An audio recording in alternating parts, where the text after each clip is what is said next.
Morning gentlemen, today I am going to give some information about the India's foreign policy. India's foreign policy is the diplomatic ties which India build with any foreign country or any international organization in any global platform.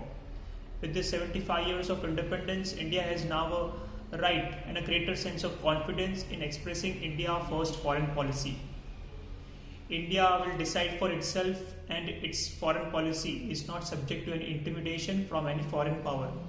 Because India holds 1/5 of the world's population, India plays an important role in the economy of the entire world and also has the largest purchasing price parity after United States and China.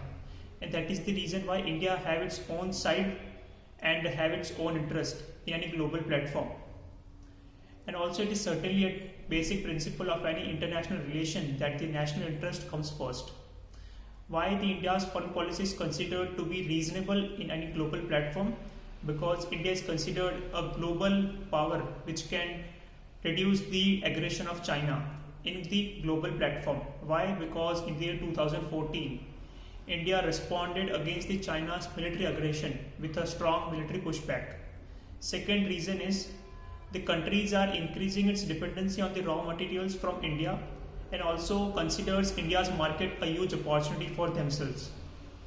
The third reason is India has global problem solving approach and holds various discussions on the problems like health hazards, climate change, environmental issues and the terrorism.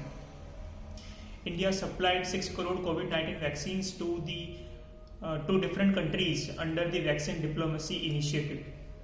There are current challenges which India's foreign policy faces. First is because of the conflicts of different countries like Russia, Ukraine and Azerbaijan and Armenia.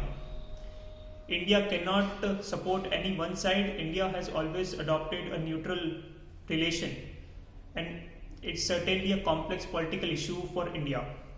The second challenge is because of the various internal challenges which India right now faces internally, which limits the productivity of India in any foreign and in any global platform.